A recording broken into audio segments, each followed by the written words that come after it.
नमस्कार, आदाब। Crime petrol सतर्क के आज के इस एपिसोड में मैं अनूप सोनी आप सबका स्वागत करता हूं। किसी भी इंसान के लिए उसका घर, उसकी छोटी सी दुनिया, उसकी जिंदगी होती है। ये वो जगह होती है जहां इंसान अपने आप को सबसे ज्यादा सुरक्षित महसूस करता है, पर अक्सर ऐसे में हम खतरे को भांप नहीं पाते और जुर्म का शिकार हो जाते हैं।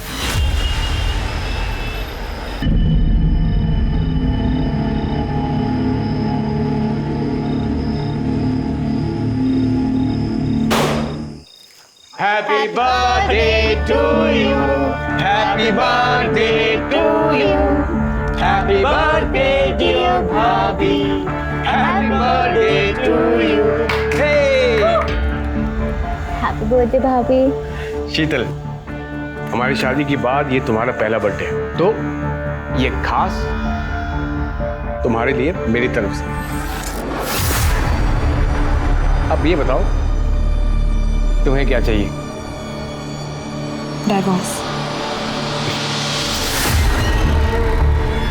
मजाक कर रही हो क्या भाभी?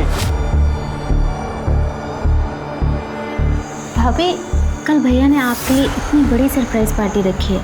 शहर के बहुत बड़े बड़े लोग आ रहे हैं और आप कैसी पार्टी कर रही हो?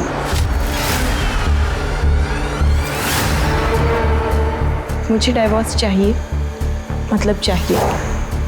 और अगर ऐसा नहीं हुआ तो आप सब जानते हैं कि मैं क्या कर सकती हूँ।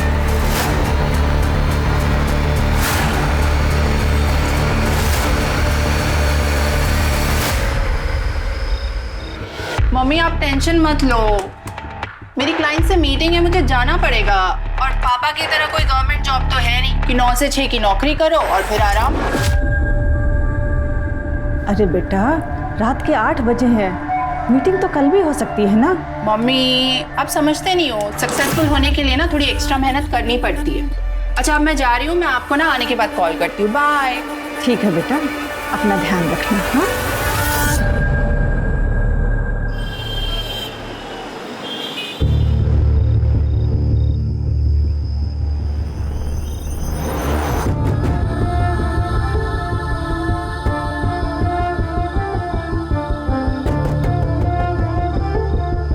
हाय, आई एम मनीष मित्तल। मुझे लगता है हम कहीं मिल चुके हैं। आई विश मिले होते। By the way Maya. Nice to meet you.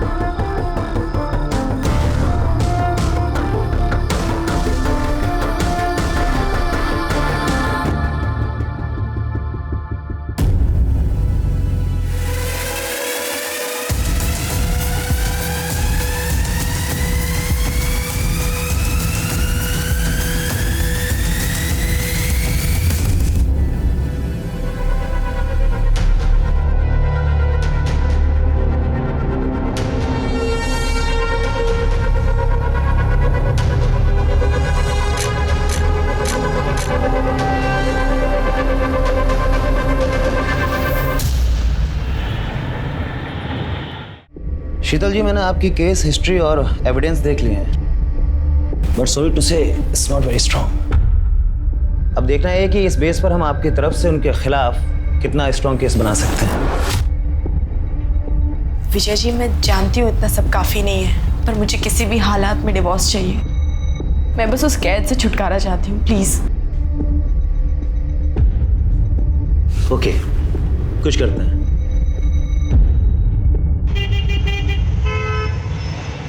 हाँ पापा, ये जॉब बहुत अच्छी है, यहाँ बहुत कुछ सीखने में मिल रहा है। और आप देखना मेरा प्रमोशन भी ना बहुत जल्दी हो जाएगा। चलो अच्छा है, पर मैं तुझसे नाराज हूँ। तेरी माँ बता रही थी कि तू मेरा 9 से 5 की सरकारी नौकरी का मजाक उड़ा रही थी। तुम दोनों माँ बेटी मिलकर मेरी पीठ पीछे मेरी बहुत चुगली करते हो, हैं? मैं आप दोनों को बहुत मिस कर रही हूँ। अच्छा मम्मी, वो मैंने पैसे भिजवाए थे, आपने चेक किए ना? हाँ, मिल गए। बस इसी तरह तरक्की करती रहे और तेरा काम अच्छे से चलता रहे। जैसी टाइम मिले मिलने आ जाना। हाँ, बहुत जल्दी आऊंगी।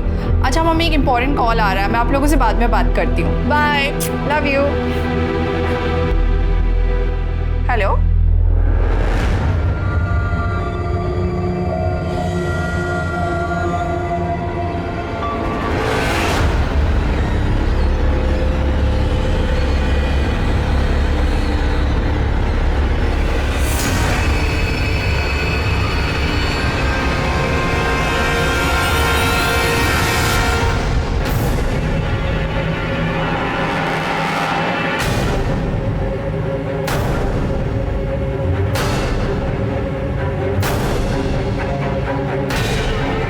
रघु,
शीतल जी, गैस व्हाट, बधाई हो, डिवोर्स फाइनल हो गया है और एलिमनी में आपको 50 लाख रुपए मिले हैं और साथ में सेटलमेंट में एक बंगलो और एक कार भी। Happy? Yes. Thank you so much Vijay ji, पर मेरी आज़ादी के आगे ये सब कुछ भी नहीं है। But still thank you so much, आप नहीं होते ना तो। क्या कर रहे हो? इस चोर ने मेरे पैसे से तेरा घर तो भर दिया है, लेकिन याद रखना ये पैसा तुझे कभी हजम नहीं होगा। छोड़ो। हेलो मिस्टर, क्या हो रहा है? क्या हो रहा है? Help, police! अरे देखो आगे आदमी गुंडागर्दी कर रहा है। भैया छोड़ो यार। छोड़ूंगा नहीं तुझे, मैं नहीं छोड़ूंगा मैं। लेके जा भैया, छोड़ो भैया। शीतल जी, आर यू ओके? या अरे सुनो, कल रात माया ने मैसेज किया है कि वो नई नौकरी के लिए दुबई चली गई। अरे ऐसे कैसे अचानक, बिना बताए? रुको, मैं उसको कॉल लगाता हूं। हाँ हाँ, जल्दी लगाइए। ये लड़की बिना। क्या हुआ? घंटी बज रही है। बेटा मेरी तो कुछ समझ में ही नहीं आ रहा, मैं तेरे तलाक पर क्या कहूँ। पता नहीं क्या हो गया तुझे आजकल, साल भर तेरी शादी को हुआ नहीं। और माँ, नरेश से शादी करना मेरी जिंदगी की सबसे बड़ी भूल थी। अब मैंने वो भूल सुधार ली है। अब क्या करूंगी? अब सबसे पहले अपनी आजाद जिंदगी जीऊंगी, उसके बाद एक अच्छी सी नौकरी ढूंढूंगी। माँ, मैंने बहुत सारी जगह ना रेज्यूमेज दे दिए अपने। बेटा वो बहुत बड़े लोग हैं, संभल कर रहना। माँ, तुम बेकार में चिंता कर रही हो, कुछ नहीं होगा मुझे। अब देखना, अब मेरी लाइफ बिल्कुल सेट है। हाँ माँ, मैं कोशिश करूंगी जल्द से जल्द टिकट्स मिल जाए। तुम बस अपना सारा का सारा सामान पैक रखना। Okay bye.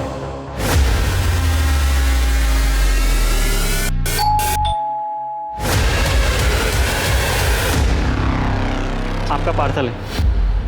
नहीं, पर मैंने कोई पार्सल मंगवाया ही नहीं है। आप शीतल लादा है ना? हाँ। तो फिर आपका ये पकड़िए इसको। अरे पर मैंने कोई पार्सल मंगाया ही नहीं है, तो मैं कैसे लूँ इसे? मेरे पास इतना टाइम नहीं है, पकड़िए इसको। अजीब जबरदस्ती है, नहीं मंगाया मैंने।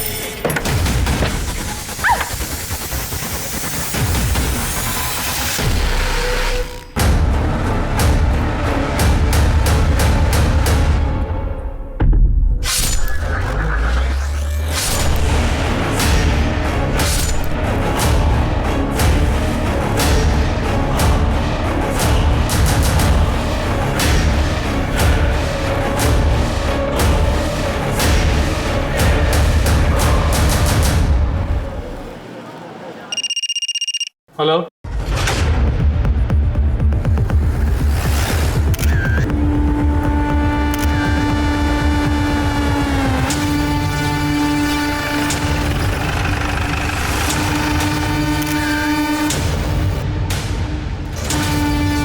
सर पेट में चाकू से 3 बार वार किया गया। बाकी बॉडी में चोट या खरोच का कोई निशान नहीं मिला। सर सेक्सुअल असॉल्ट ऐसा कुछ नहीं लग रहा। चारों तरफ अच्छे से देखो।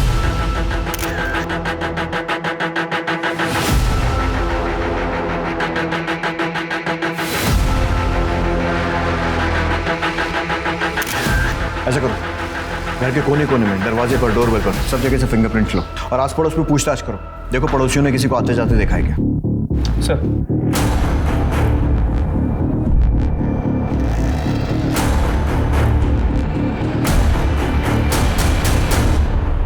सर ठीक है। सर आप पड़ोस में एक औरत ने बताया कि मर्डर का पता चले कि कुछ टाइम पहले उसने एक कुरियर वाले को यहाँ आते हुए देखा। शक्ल देखी उसने?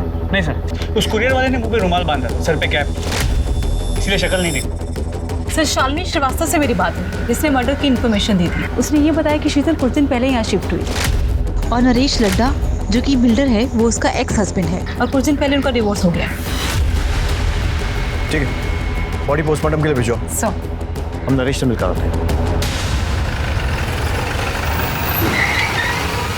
1 महीने पहले आपका और शीतल का डाइवोर्स हुआ। सेटलमेंट में उसने इतना बड़ा घर लिया, पैसे भी लिए होंगे, मार्केट में आपकी रेपुटेशन खराब हुई वो अलग। अब आप ही बताइए, ये वजह कम है आप पर शक करने के लिए कि आपने ही शीतल को मारा है या फिर मरवाया? देखिए, मेरा जो नुकसान होना था हो चुका।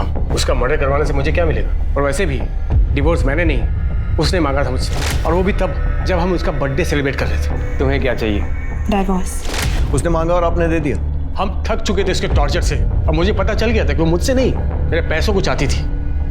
उसका मर्डर का सुन के बुरा तो लगा, लेकिन उससे ज्यादा मुझे सुकून भी मिला है कि अब वो हमें परेशान तो नहीं कर पाएगी। वरना जब से शादी करके आई थी तब से हमें सिर्फ और सिर्फ दुख दिया था सर, और कुछ नहीं। भाभी दाल में पानी थोड़ा ज़्यादा नहीं हो गया? भाभी सुनो ना, मैं ना घास फूस खा के बोर हो चुका हूँ, तो डिनर में चिकन मटन कुछ बना देना प्लीज़। भाभी ये रोटी थोड़ी कच्ची है। अरे शीतल, तुमने कुक को क्यों निकाल दिया? वो ठीक ठाक खाना बना रहा था। क्यों? खाना ठीक नहीं बना रही हूँ मैं? हाँ? और सब्जी खाने में क्या प्रॉब्लम? अपने स्वाद के लिए जरूरी है किसी की जान ली जाए? हाँ? मेरा मतलब है शीतल कि हम कुक अफोर्ड कर सकते हैं, और तुम लड़ा खानदान की बहू हो, तुम्हें किचन में काम करने की क्या जरूरत है? तुम नई नई आई हो, एंजॉय करो बस। आपको खाने से प्रॉब्लम थी ना, आप मुझे अकेले में जाकर बोल सकते थे। ऐसे अपने भाई बहन के सामने मेरी बेइज्जती करने की कोई जरूरत नहीं थी, समझे आप? भाभी आप गलत समझ रहे। अरे बिल्कुल ठीक समझ रही हूँ मैं। तुम तीनों भाई बहन मिलकर सिर्फ और सिर्फ मेरी बेइज्जती करना चाहते हो, मुझे नीचा दिखाना चाहते हो। नहीं खाना खाना? नहीं खाना ना? लो, फेंक दो इस खाने को, मत खाओ। हमें लगा कि समय के साथ वो समझ जाएगी। हमने उन्हें कभी फील नहीं होने दिया कि वो हमारे स्टेटस की नहीं है। बहुत प्यार से रखते थे, पर वो बदतमीजी करते थे, और एक दिन तो उन्होंने हद ही कर दी। भाभी मैं आपको बताती हूँ, ये ना ये वाली साड़ी पे ये वाला ब्लाउज पहनो, बहुत अच्छा लगेगा, सूट करेगा आप पे।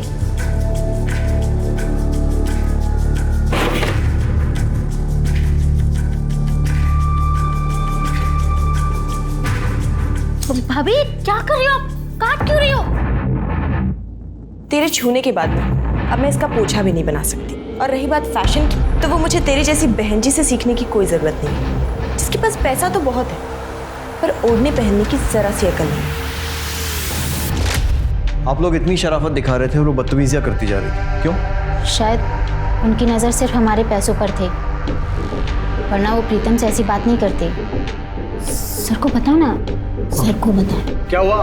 भैया वो कुछ महीने पहले की बात है, भैया काम से बाहर गए हुए थे और शीतल भाभी मेरे रूम में आई।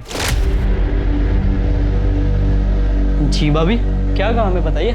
कुछ नहीं, वो मैं बोर हो रही थी तो मैंने सोचा तुम्हारे पास आके थोड़ा टाइम पास कर लूं। क्या कर रहे हो तुम? वाओ, कितना सुंदर कॉम्प्लेक्स है। काश ऐसे ही कॉम्प्लेक्स मेरा भी होता। वैसे हो सकता है अगर तुम चाहो तो। हाँ भाभी मैं भैया से बात करूँगा। नहीं, भैया को बीच में लाने वाली कौन सी बात है? अगर ये हम दोनों के बीच में हो सकता है तो। उनसे उस दिन बड़ी मुश्किल से मैंने पीछा छुड़ाया। भैया को बताने से डर लगा, इसलिए मैंने दीपा से शेयर किया। वो ये सब चाल चला करती थी। सुना आपने कितनी घटिया औरत थी। एक तो मैं इस बात से निकल नहीं पाया कि उसने मेरे साथ क्या किया है, क्यों किया, और आप मुझ पर उसके मर्डर का इल्जाम लगा रहे हैं। प्लीज सर, मैं हाथ जोड़कर आपसे विनती करता हूँ सर, हमें परेशान मत कीजिए। हमारा उसके मर्डर से कोई लेना देना नहीं है। सर अगर ये लद्दा फैमिली सच कह रही है तो शीतल बहुत ही मक्कार और धोखेबाज हो रहा है। मिश्रा, कितने लोगों को जानते हो जो सामने से अपनी गलती मानेगी? वैसे भी ये स्टोरी की एक ही साइड है, शीतल की साइड तो हमने सुनी नहीं है जो उसकी माँ हमें बताई। शीतल बहुत अच्छी लड़की थी और ये शादी भी उसने अपनी मर्जी से की थी। सब कुछ ठीक चल रहा था। मेरी समझ में आज तक ये बात नहीं आई कि उसने डिवोर्स क्यों ले लिया, क्यों ले लिया मतलब? उसने आपको नहीं बताया था? कहाँ बताया, कहाँ मिली वो मुझसे। हमेशा फोन पर ही बात होती थी और जब भी मैं उससे पूछती तो वो यही कहती थी कि वो जो कर रही है सब ठीक है, मिलूंगी तब बताऊंगी, लेकिन उसकी नौबत ही नहीं आई। उससे पहले ही वो मुझे छोड़कर चली गई। ठीक है, फिलहाल के लिए आप जा सकती हैं, जरूरत पड़ी तो आपसे फिर कांटेक्ट करेंगे। ठीक है सर।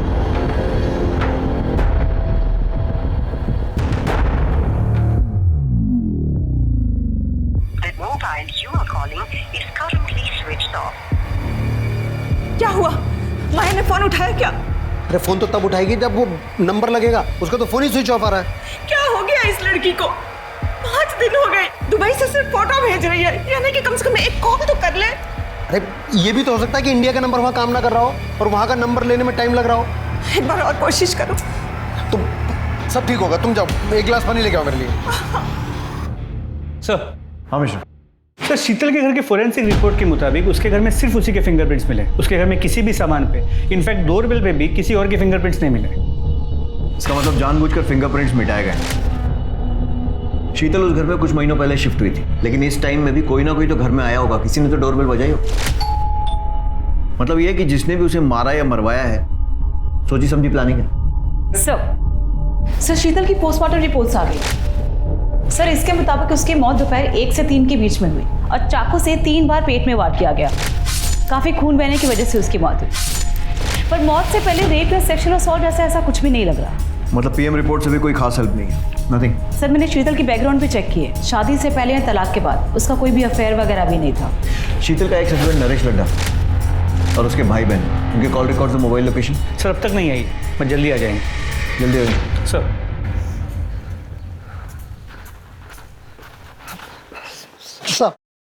साहब हमारा नाम वीरेंद्र शर्मा है, हमारी पत्नी उर्मिला शर्मा सर। सर हम मेरठ से आए सर। सर हमारी बेटी माया शर्मा यहाँ दिल्ली में इस एरिया में रहती है सर। वो पिछले 1 हफ्ते से मिसिंग है सर, और अब तो फोन भी उसका ऑफ आ रहा है सर। घबराइए मत। सिंह सर, इनकी कंप्लेंट लिखो, लड़की की पूरी डिटेल्स लो और ऐसा ही राणा से बोलना जैसी आए तो फॉलो अप करेंगे। Okay sir. मेरी बेटी को ढूंढ दीजिए। आप फिक्र मत कीजिए, आप अपनी कंप्लेंट लिखवाइए, हम जल्द से जल्द उसे ढूंढने की कोशिश करें। सर, ये नरेश और उसके भाई बहन तीनों बहुत कमीने हैं, और मैं बात दावे से कह सकता हूँ कि शीतल के मर्डर में इन्हीं तीनों का हाथ है। क्योंकि सर, जिस दिन हम लोग केस जीते थे और नरेश को शीतल को घर, गाड़ी, बंगला सब देना पड़ा था, उस दिन नरेश ने शीतल को मेरे सामने ही धमकी दी। ये पैसा तुझे कभी हजम नहीं होगा, छोड़ूंगा नहीं तुझे, मैं नहीं छोड़ूंगा मैं। लेकिन नरेश का तो कहना है कि डिवोर्स उसने नहीं बल्कि शीतल ने मांगा था। हाँ सर, मांगा था, क्योंकि इन तीनों भाई बहन ने मिलकर शीतल का जीना हराम कर रखा था। सर, उसे इतना मजबूर कर दिया, क्या करती बेचारी वो। वकील हूँ सर, फैमिली कोर्ट में पति पत्नी के झगड़े सुनते आ रहा हूँ, मगर शीतल के केस को सुनकर मेरी भी रूह कांप गई थी। शादी होते ही नरेश ने सभी नौकरों को काम से निकाल दी। इतने बड़े घर का झाड़ू पोछा, साफ सफाई, खाना बनाना सब अकेली मैं ही करती थी, पर इतना भी काफी नहीं है उसके लिए। रोज मुझे परेशान करने के नए नए तरीके निकाल लेता है। और फिर एक दिन, ये क्या है? दाल है या पानी है? ये एक तो रोज रोज ये घास फूस खा के ना बोर हो चुका हूँ। अरे कुछ और नहीं बना सकते क्या? चिकन मटन कुछ? भाभी ये रोटी भी कच्ची है। मायके से तुम कुछ सीख के नहीं आई हो क्या? माँ ने कुछ सिखाया नहीं तुम्हें? क्यों मैं खाना ठीक नहीं बना रही हूँ क्या? ये बनाया तुमने खाना? हाँ? और सब्जी खाने में क्या प्रॉब्लम है? जरूरी है अपने स्वाद के लिए किसी की जान ली जाए? आपको मेरे हाथ का खाना अच्छा नहीं लग रहा था तो आप मुझे अकेले में बोल देते। इसे अपने भाई बहन के सामने मेरी बेइज्जती करने की क्या जरूरत थी? क्या बकवास कर रही हो? क्या मतलब भाई बहन? मैं सही तो बोल रही हूँ। आप तीनों भाई बहन जब देखो मुझे नीचा दिखाने की कोशिश करते हो, मेरी बेइज्जती करते रहते हो। चुप कर, आइंदा जबान लड़ाई ना, जबान खींच लूंगा मैं। निकल।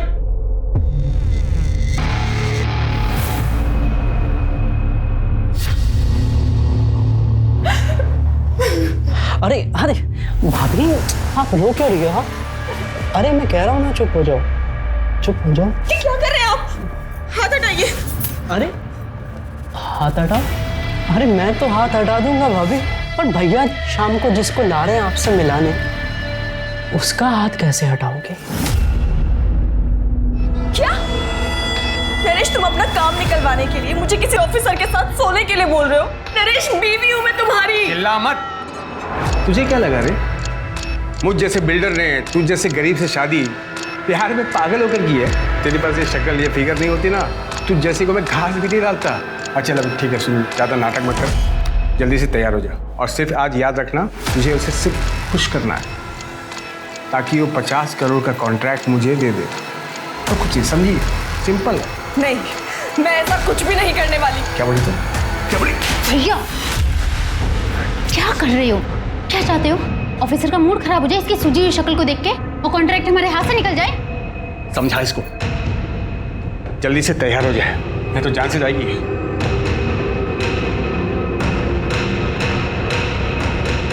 भाभी आप तैयार हो जाओ please.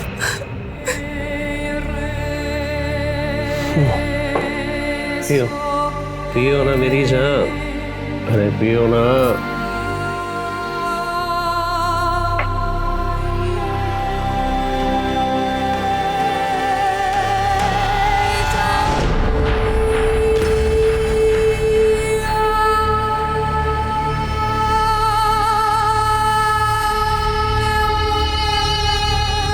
Yes, I hope you enjoyed the evening. अरे तू तो मेरी सोने की मुर्गी निकली। देखना ये मुर्गी हमें एक नंबर बनाएगी, एक नंबर। एक भी कॉन्ट्रैक्ट मैं किसी और के हाथ लगने नहीं दूंगा। जब तक तू है तब तक हम हैं। नरेश रोज रोज नए नए आदमियों को पकड़ के ले आता है। पति नहीं दलाल बन चुका है वो। मैंने समझाने की कितनी कोशिश की पर सुनने को तैयार ही नहीं। फिर मैंने सोचा कि अगर हमें बच्चा हो जाए तो शायद वो बदल जाए। क्या बच्चा? तेरा दिमाग खराब हो गया क्या? नरेश हमारी शादी को 8 महीने हो गए, अब तो माँ भी बच्चे को लेकर पूछने लगी है। अरे भाड़ में जाए तेरी माँ। बच्चा पैदा करके तेरा फिगर नहीं खराब करना है। मुझे बच्चा नहीं, पैसा चाहिए, बिजनेस आगे बढ़ाना, समझी? पर नरेश मेरी चुप कर, आगे इस बारे में कुछ बात नहीं होगी। चल साइड हट। कुछ सोचो सेठ, नहीं तो धंधा चौपट हो जाएगा। वो पुलिस वाला पैसे से भी नहीं मानेगा।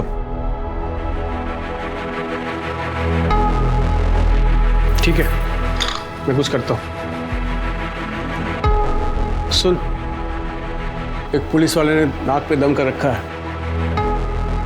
तुझे उसे खुश करना होगा।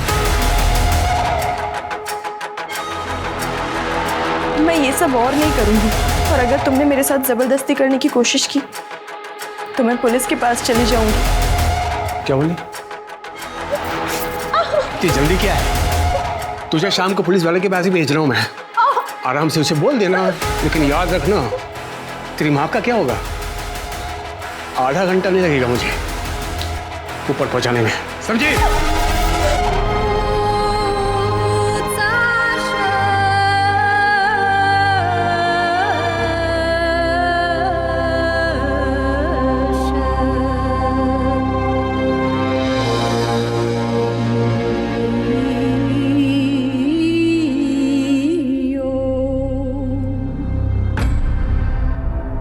आप प्लीज मुझे जाने दीजिए।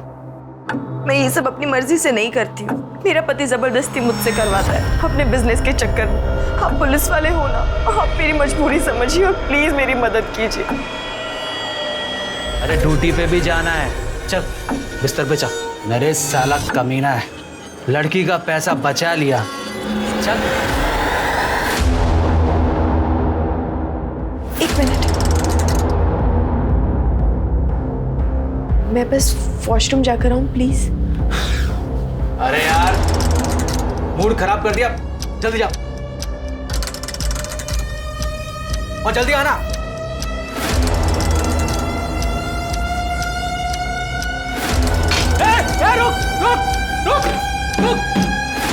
शीतल ने उस पुलिस वाले के साथ की बातचीत की रिकॉर्डिंग कर ली थी और घर जाकर के नरेश को सुना दिया, जिसमें पुलिस वाला खुद मान रहा था कि नरेश शीतल को मजबूर करता था दूसरों के साथ सोने के लिए।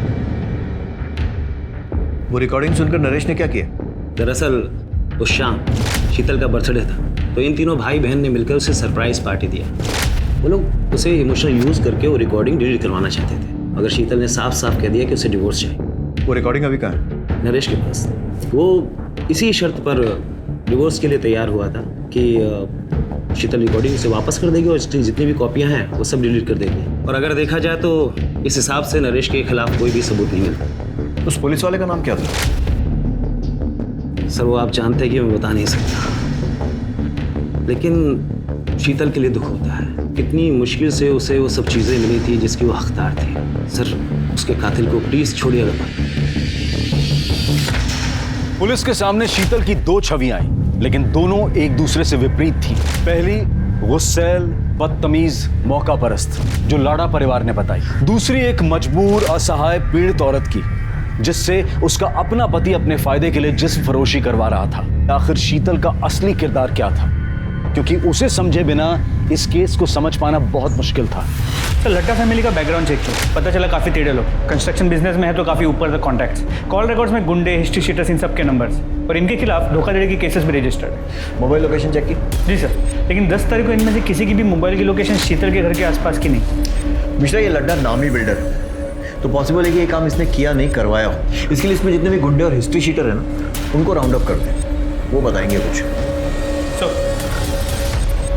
इंस्पेक्टर, अब प्लीज उस घटिया औरत के लिए हमें परेशान मत कीजिए। उसे हमने नहीं, उसी के किसी यार ने मारा होगा, जिसके लिए उसने मुझसे डिवोर्स लिया था। वो एक नंबर की झूठी, मक्कार और कैरेक्टरलेस औरत थी। वैसे हमारी इंक्वायरी में आपका कैरेक्टर भी कुछ ऐसे ही आ रहा है, और अगर वो इतनी बुरी थी तो फिर घर, गाड़ी, पैसा ये सब देकर सेटलमेंट क्यों करना पड़ा? कोर्ट में प्रूव क्यों नहीं कर पाए? एक्चुअली वो मुझे ब्लैकमेल कर रही थी, एक ऐसी चीज को लेकर जिसे मैं कभी बाहर नहीं आने दे सकता था। और वो चीज उस पुलिस वाले की रिकॉर्डिंग थी जिसके साथ सोने के लिए आपने उसे भेजा था। किस रिकॉर्डिंग की बात कर रहे हैं आप? मैं तो ये फोटो की बात कर रहा हूँ। पता नहीं ये फोटो शीतल के पास कैसे आई और उसने अपने वकील को दे दिया। कहाँ से आई मतलब? आपका कहने का मतलब है कि फोटो फेक है? Did I say that? No, did I say that? Fake है। हाँ ये सच है कि मैं इस लड़की के साथ सोया था, लेकिन ये फोटो किसने कब खींची और शीतल के पास कैसे आई मुझे नहीं पता। कौन है लड़की? I don't know. मैं एक कॉन्फ्रेंस मीटिंग में गया था, उसके बाद वो लड़की मुझे मिली और वहीं थोड़ी बहुत कुछ बातचीत हुई। उसके बाद उसने मुझे रूम में इन्वाइट किया।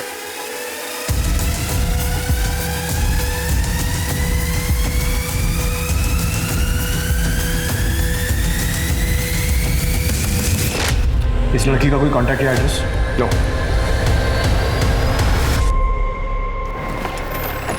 नरेश की बातों से एक अलग ही एंगल है।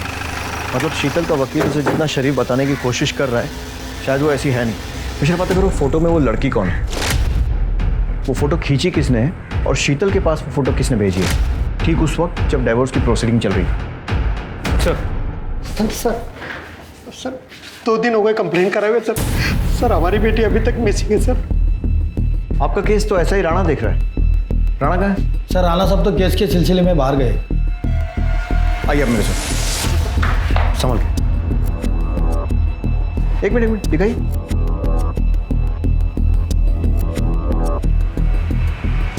ये कौन है? यही तो हमारी बेटी माया शर्मा।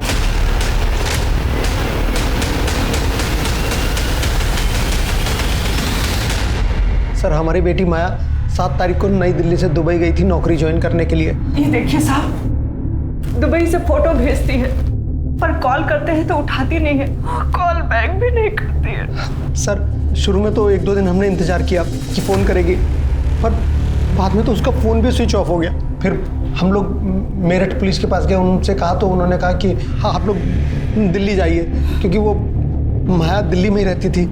माया दिल्ली में क्या कर रही थी? सर मार्केटिंग में नौकरी करती थी सर। सब कुछ अच्छा खासा चल रहा था। उसने रहने के लिए घर ले लिया था और खर्चे के लिए हमें पैसे भेजती थी। मम्मी वो मैंने पैसे भिजवाए थे, आपने चेक किए ना?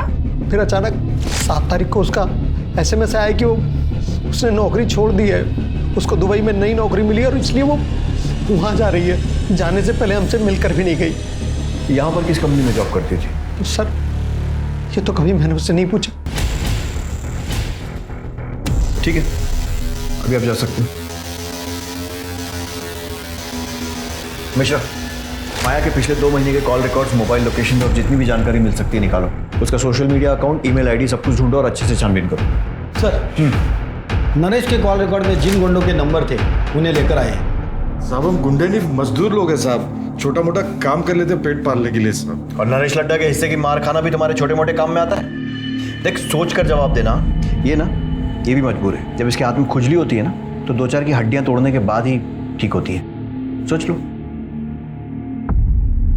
साहब हम लोग नरेश सेठ के लिए काम करते हैं। क्या काम? डराना, धमकाना, घर खाली करवाने जैसे काम सर। बस इतना ही? सोच के बताना। साहब वो अपने लिए हमसे लड़की मंगवाता है साहब। उसको भी लेकर आए थे? नहीं साहब, हमने तो इससे कभी देखा भी नहीं। शीतल लड़ा अच्छी है, पसंद है? अच्छी लगी साहब। नहीं साहब, मेरा मतलब सेठ की बीवी है। क्यों मारा उसे?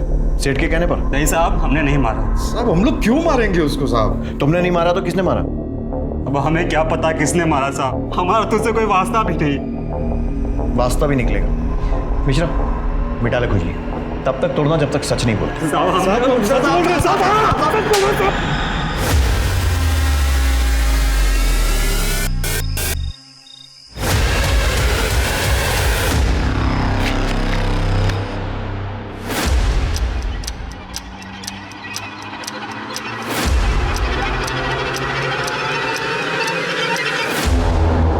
सर, माया ने 7 तारीख को दोपहर 2 बजे की दुबई जाने की फ्लाइट की टिकट निकाली थी और 7 तारीख की सुबह 10 बजे उसने ऑनलाइन चेक इन भी किया। मतलब वो सही में दुबई जा रही है? देख के तो ऐसा ही लगा, लेकिन ना वो एयरपोर्ट गई ना उसने फ्लाइट ली।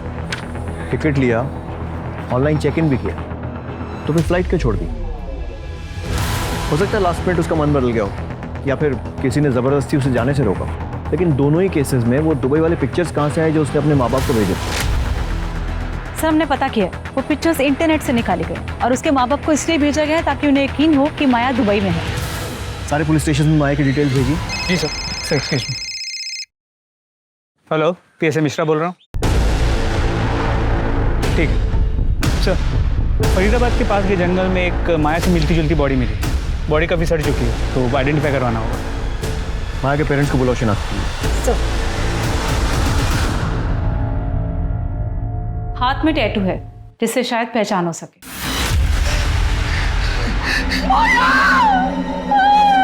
मेरे बच्चे। मम्मी देखो मैंने टैटू बनाया है।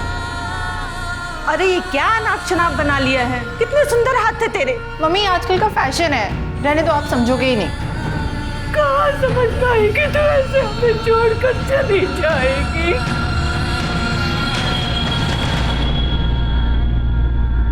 सर सूटकेस के अंदर या बॉडी के आसपास कोई सुराग नहीं मिला है। सर क्राइम ब्रांच ने यूसुफ नाम के ब्लैकमेलर को पकड़ा है। उसके फोन में शीतल के न्यूड पिक्चर्स मिले हैं।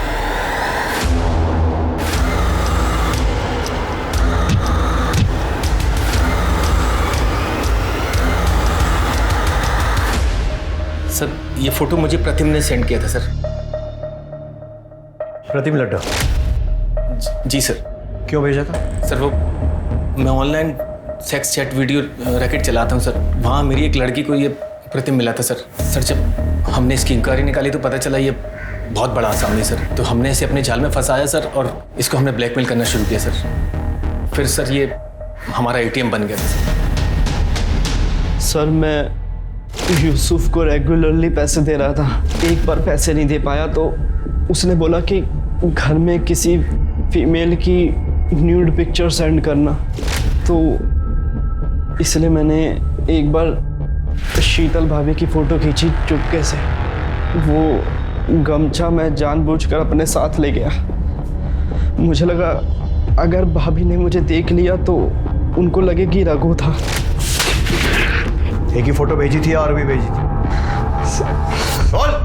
सर एक और भेजी थी। अब जो पूछ रहा हूं ना उसका बिना पीटे सच सच जवाब देना। नरेश अपने बिजनेस के लिए और कॉन्ट्रैक्ट के लिए शीतल को दूसरे मर्दों के साथ सोने के लिए मजबूर करता था? शीतल भाभी अच्छी बहू थी, पर नरेश भाई ने कभी उनकी कदर नहीं करी। अपने फायदे के लिए उन्हें कितने लोगों के साथ सोने के लिए मजबूर करते थे। हमें पता था सर ये गलत है, पर उनकी हाँ में हाँ मिलानी पड़ती थी क्योंकि हम उन पे फाइनेंशियली डिपेंडेंट थे। मिश्रा, शीतल जैसी सीधी सादी लड़की बेचारी इस नरेश लड्ढा जैसे घटिया आदमी के चंगुल में फंस गई और वो कमीना बेबी खुला घूम रहा है। इसके ऊपर प्रोस्टिट्यूशन का केस बनाओ। इस नरेश लड्ढा को इसके किए की सजा मिलनी चाहिए। जी सर। शीतल की केस में तो हम आगे बढ़ रहे हैं, प्रोग्रेस भी हो रही है, लेकिन माया के केस में ना तो कोई ढंग का सस्पेक्ट मिल रहा है और ना ही कोई मोटिव मिल रहा है। सर क्या ये हो सकता है कि ये दोनों केसेस कनेक्टेड हो? सकता है। सर माया का फोन 9 तारीख को स्विच ऑफ हुआ। माया के कॉल रिकॉर्ड्स में 2 नंबर में, एक किसी अनिल नाम की फोटोग्राफर का है जिसकी पुरानी दिल्ली में फोटो स्टूडियो, और दूसरा नंबर फेक आईडी पे लिया गया जिसके साथ माया की अक्सर लंबी बातें हुआ करती। और सर वो नंबर 9 तारीख से स्विच ऑफ, अब तक ऑन नहीं हुआ। सर माया ने अपने कार्ड से 6 मार्च को एरोसिटी में एक होटल भी बुक किया था, और सर उसने अपने लैंडलॉर्ड को पूरे रेंट के पैसे देके वो रूम छोड़ दिया था, पर उसके लैंडलॉर्ड को उसके दुबई जाने की बात बिल्कुल पता नहीं थी। मतलब उसने दुबई का टिकट बुक कराया था, अपना रूम छोड़ा था, लेकिन शायद वो दुबई गई नहीं। जी सर। सबसे पहले तो इस फोटोग्राफर को उठाओ, पता करते हैं माया और इसका क्या कनेक्शन, और दूसरा ये फेक नंबर, उसकी जो भी इंफॉर्मेशन मिल सकती है, कहाँ से इशू हुआ, प्रीपेड है, पोस्टपेड है, सब कुछ पता करो। सर। आखिरकार माया की पोस्टमार्टम रिपोर्ट से पता चला कि माया को नींद की दवा दी गई थी और मौत गला दबाने की वजह से 7 तारीख की दोपहर को लगभग 12 से 3 के बीच हुई। जिस दिन माया दुबई जाने वाली थी, क्या कोई ऐसा था जो उसे दुबई नहीं जाने देना चाहता था, या कोई ऐसा जिसके राज माया के पास थे? बताता हूँ सर। नरेश और माया की फोटो मैंने माया के कहने पे खींची थी, और भी बहुत सारे लोगों के साथ उनकी फोटो मैंने खींची थी। जिसके साथ जैसी भी तस्वीरें खींची है ना, सब पुलिस स्टेशन में जमा कर। एक बात बता, ये काम माया खुद करती थी या किसी के कहने पर? खुद ही करती थी साहब, खुद ही कॉल करती थी, खुद ही सारी डीलिंग करती थी। और पेमेंट? पेमेंट कैश में होती थी, वो खुद ही करती थी, और कभी कभार महेश नाम का आदमी आता था, वो पेमेंट करने के बाद माया से मेरी बात करा देता था। माया के कॉल रिकॉर्ड में महेश को ढूंढो।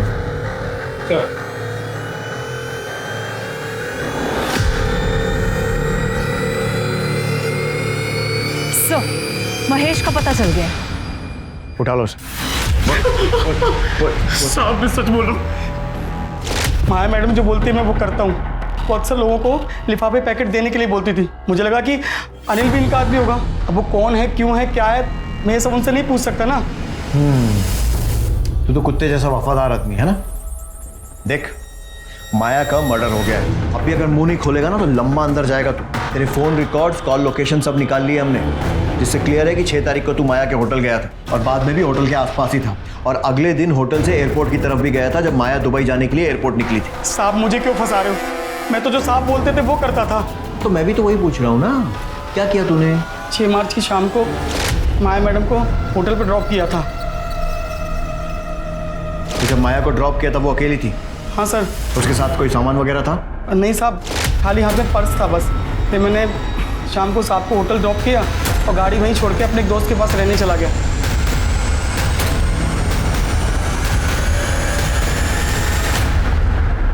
साहब ने कहा था कि अगले दिन 4 बजे आ जाना होटल, तो मैं उनको 4 बजे लेने पहुंच गया। सर मैडम नहीं आ रही? अरे हाँ महेश, तुझे बताना भूल गया था, वो तो 2 बजे की फ्लाइट से दुबई चली गई। चल देख क्या रहा, चल ना। Yes sir. अच्छा ये बता, इन दिनों में तूने कुछ ऐसा देखा या सुना जो तुझे अजीब लगा? हाँ साहब, कुछ दिन पहले साहब किसी से फ़ोन पे बात कर रहे थे। जी देखिए, मैं उस पार्सल के लिए 1.5 लाख रुपए देने थे, लेकिन वो काम होना चाहिए। हाँ जी, काम की मुझे गारंटी चाहिए। पर साहब इतने पैसे उन्होंने मुझे देके कहीं भेजा नहीं। पार्सल क्या था? वो नहीं पता साहब। कब की बात है? सब 10 मार्च की, जब मैं गाड़ी की चाबी लेने गया था। 10 मार्च के आसपास के विजय माशरी के सारे कॉल रिकॉर्ड्स और मोबाइल लोकेशन निकाले। सर पता चला है कि विजय उन दिनों एक नवीन नाम की हिस्ट्री शीटर के रेगुलर टच में था। सर इसके कहने पे क्या साहब? और तू दूध पीता बच्चा है ना जो इसकी बातों में आ गया? और तू मैंने कुछ नहीं किया साहब। जब कुछ नहीं करने के विजय माहेश्वरी ने तुझे 1.5 लाख रुपए दे दिए? हाँ बोल साहब, वो एक काम के नहीं 3 काम के पैसे थे साहब। विजय ने फोन करके मिलने बुलाया, मैं इसके साथ वहां पहुंचा।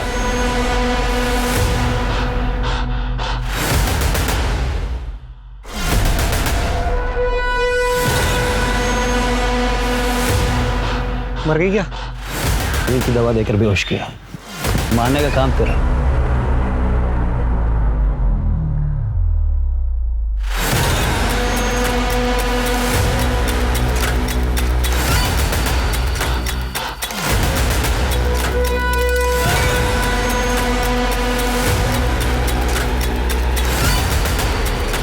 हमने चलती गाड़ी में उसका गला दबाकर उसे मार दिया,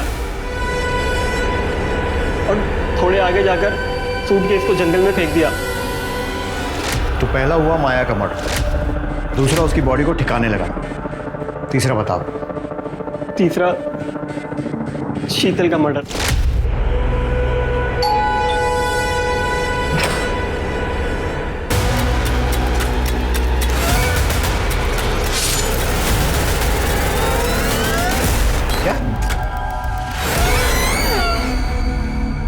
तो कैसी लगी मेरी प्लानिंग? मोटिव समझ नहीं आया, क्यों किया? माया से पीछे छुड़ाने के लिए।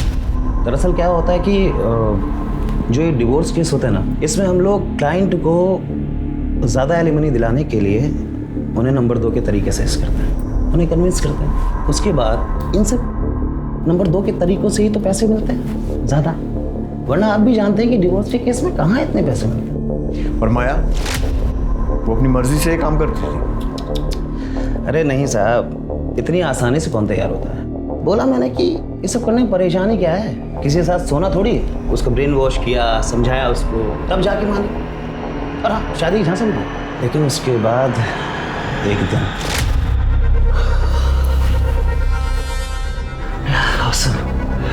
सिसिली तुम कमाल हो। एक बार और हो जाए।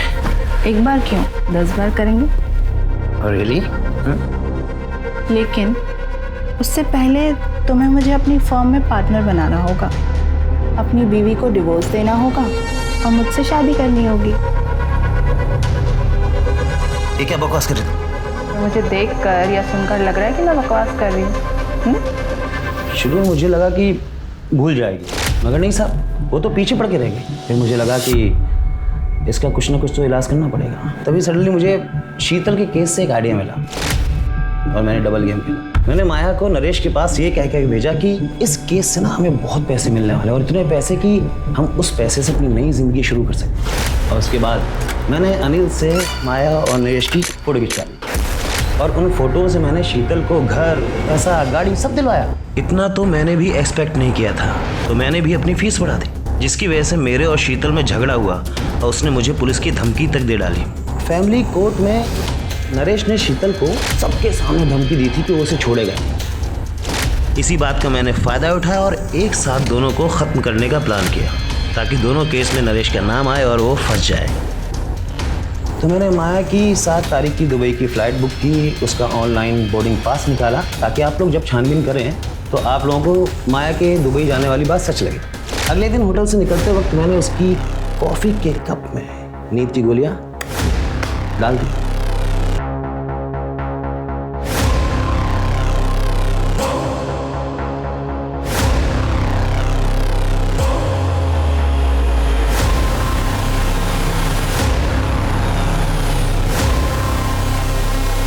मैंने माया का फ़ोन अपने पास ही रख लिया था। एक रात पहले ही उसके घर वालों को मैंने मैसेज कर दिया कि मैं दुबई जा रही हूँ नौकरी के सिलसिले में, और 2 दिन तक दुबई की फ़ोटो भेजता रहा। उसके 2 दिन बाद मैंने उसके फ़ोन को तोड़ के फेंक दिया। माया और शीतल के मर्डर केस में चार्जशीट फाइल करो, और ध्यान रहे कि फांसी नहीं तो कम से कम उम्र कैद तो होनी चाहिए। इंस्पेक्टर, आप भूल रहे हैं कि मैं एक वकील हूँ, मैं कोई ना कोई दंड फंद लगा करके बाहर निकल जाऊंगा। ये केस इंसान की हैवानियत का एक जीता जागता उदाहरण है। शीतल एक सीधी सादी जिंदगी चाहती थी, जबकि नरेश, विजय और माया ने पैसे के लालच में गलत रास्ता चुना। अब मैं अनूप सोनी आपसे विदा लेता हूं, फिर मुलाकात होगी क्राइम पेट्रोल सतर्क में एक और नए केस के साथ। तब तक अपना और अपने परिवार का ख्याल रखें, सतर्क रहें, सुरक्षित रहें और देखते रहें क्राइम पेट्रोल सतर्क। जय हिंद।